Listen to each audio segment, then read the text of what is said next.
জুলুম শুধু আমাদের জন্যই হারাম না, আল্লাহর জন্য হারাম। আল্লাহ তাআলা বলেন হাদিসে কুদসিতে, ইয়া ইবাদি, হে আমার বান্দারা, ইন্নী হারামতু যুলমা আলা নাফসি, আমি জুলুমকে আমি আল্লাহ নিজের উপর হারাম করেছি।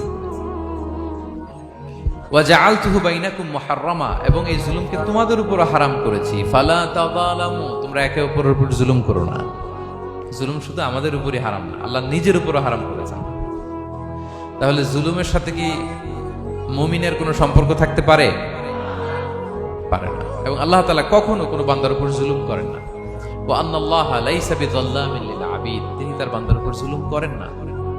কোনোভাবেই যেন জুলুম না হয়ে যায়, এজন্য আল্লাহ তাআলা কিয়ামতের দিন মাওয়াজিনাল কিসত, ন্যায়ের মানদণ্ড তিনি প্রতিষ্ঠা করবেন, যাতে একটু ভুল না হয়ে যায়, জুলুম না হয়ে যায়।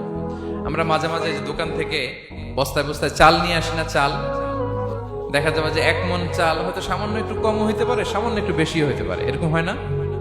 দেখবেন যে দিছে 10 কেজি, বাসায় এসে দেখবেন যে 10 কেজির চেয়ে একটু বেশি, একটু সামান্য বেশি কয়েক গ্রাম, অথবা 10 কেজির চেয়ে সামান্য কয়েক গ্রাম কম, এরকম হয়ে যায় না? মানুষ তো আমরা, কি বলেন? কিন্তু আল্লাহর নিক্তি পাল্লায়, মিজানের পাল্লায় এরকম হবে নাকি? হবে? আল্লাহ বলে না, মাওয়াজিনাল কিসত, ন্যায়ের মানদণ্ড সেটা।